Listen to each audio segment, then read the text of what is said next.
बच्चों, welcome back on J knowledge.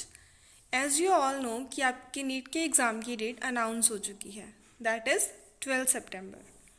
तो अभी टाइम है आपके पास, ज़्यादा से ज़्यादा हार्ड वर्क करो। और एक चीज़ जो मैंने अपनी लाइफ से सीखी है, हार्ड वर्क के साथ साथ क्या ज़रूरी है, मल्टीपल रिविजन्स। कि आप जितना टाइम रिवीजन करोगे उतना ही कंसेप्ट आपका ज़्यादा क्लियर होता है, उतना ही आपके माइंड में वो चीज़ें ज़्यादा फिट हो जाती हैं। So, whatever the books you read it multiple times. Clear? So आज हम करने जा रहे हैं नीट के कुछ क्वेश्चंस, कुछ एक्सपेक्टेड क्वेश्चंस हैं, कुछ इसमें PYQs हैं. क्लियर? सो फर्स्ट क्वेश्चन देखते हैं. First question is the suffix phyta indicates. Phyta जो सफिक्स है, सफिक्स क्या होता है? जो किसी नाम के पीछे लगाया जाता है, वो किस को इंडिकेट करता है?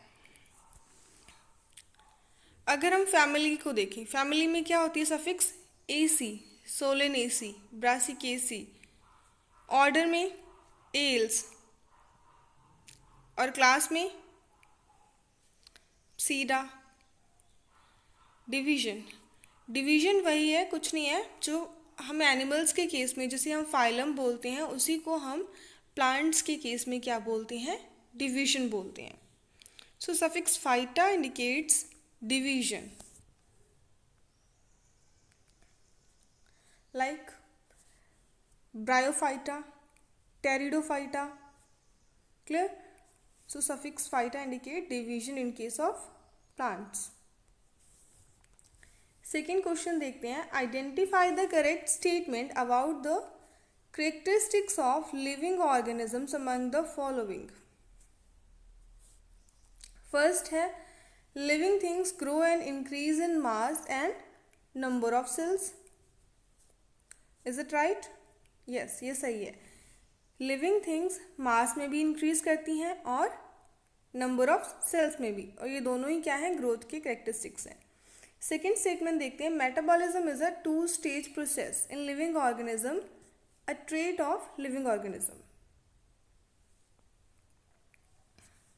Sorry, metabolism is a two-stage process. Yes, metabolism is a two-stage process. It consists of anabolism and catabolism. Third is response to stimuli is a trait of living organism. Is it true? Yes, it is true. Responsiveness is a trait of living organisms. तो कितनी correct statement होगी? A, B and C. All are correct statements. Next question देखते हैं. A living organism is unexceptionally differentiated from non-living structures on the basis of. एक living organisms को हम कौन सा ऐसा कैरेक्टर है जिसकी बेसिस पे हम अनएक्सेप्शनली, बिना किसी एक्सेप्शन के, नॉन लिविंग से डिफ्रेंशिएट कर सकते हैं? फर्स्ट ऑप्शन देखो, that is reproduction.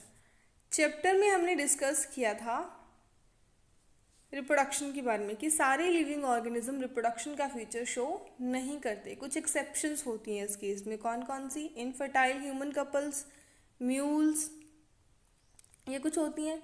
Second, growth and movement. अगर हम ग्रोथ एंड मूवमेंट की बात करें तो कुछ non living structures like mountain हो गए, सैंड ड्यून्स हो गए, वो भी क्या शो करते हैं? ग्रोथ शो करते हैं, राइट? मूवमेंट सैंड ड्यून्स में देख सकते हैं हम, रेगिस्तान में. Interaction and environment. अब इंटरेक्शन और एनवायरनमेंट की बात करें तो ये नॉन लिविंग के साथ भी रिलेट कर सकते हैं हम. But responsiveness is a feature that is unexceptionally differentiated living organisms from the non living ones. Living organisms response to stimuli whereas non living not. I hope this is clear to you. Next question देखते हैं. Fourth question. In plants, cell division occurs whereas in animals it occurs. Plants में cell division कैसे होती है और animals में कैसे होती है? Plants में only up to a certain age? No. In plants, cell division occurs continuously throughout their life. But in case of animal, cell division occur only up to a certain age.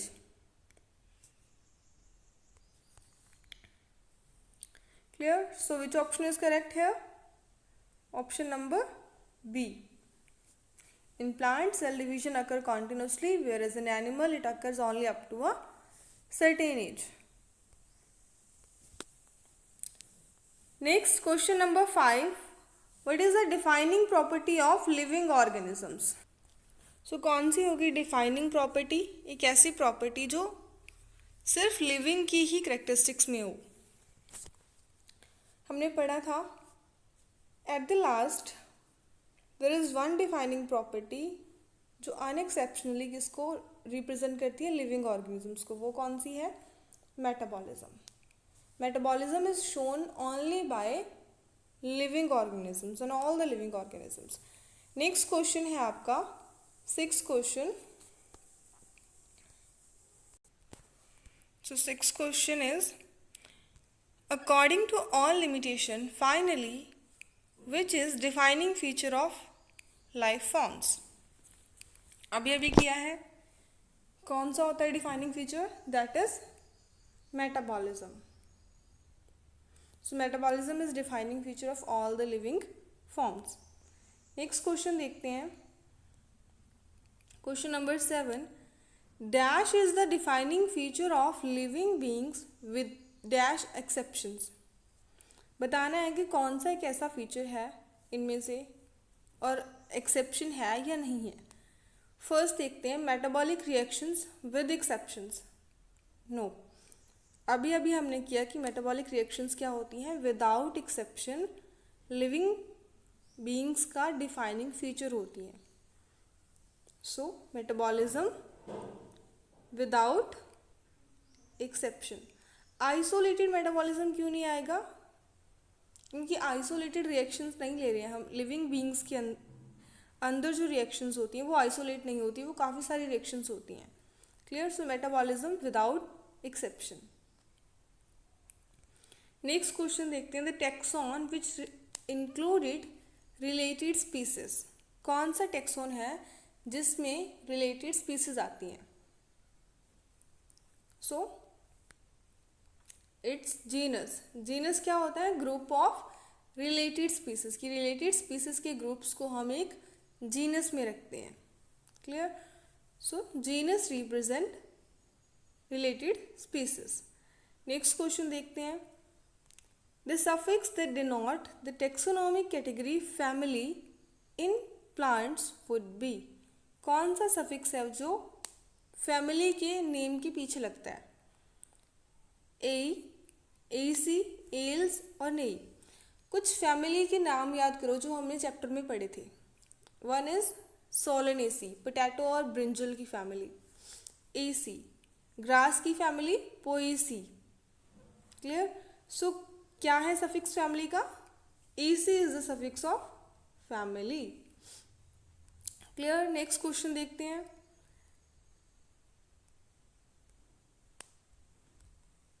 As we go lower from kingdom to species, the number of common characters at each taxon. Kingdom कहाँ है? बिल्कुल ऊपर, और बिल्कुल नीचे क्या है? Species. कि अगर हम किंगडम से स्पीसीज की तरफ आते हैं तो जो कॉमन कैरेक्टर्स होते हैं हर एक टैक्सॉन के, उनमें क्या डिफरेंस होता है? डिक्रीज होते हैं, इंक्रीज होते हैं, सेम रहते हैं, and there is no pattern. हमने कहाँ से स्टार्ट किया था? हमने पढ़ना स्टार्ट किया था स्पीसीज से, then genus, then next. Clear? So हमने देखा था कि स्पीसीज में क्या होती हैं? बिल्कुल जिनमें ज़्यादा सिमिलैरिटीज़ होती हैं, और किंगडम तक जाते जाते क्या होती हैं? सिमिलैरिटीज़ कम होती जाती हैं. अब इस क्वेश्चन में पूछा कि हम किंगडम से स्पीसीज की साइड जाएंगे तो क्या होगा? किंगडम से स्पीसीज की साइड जाएंगे तो क्या होगी?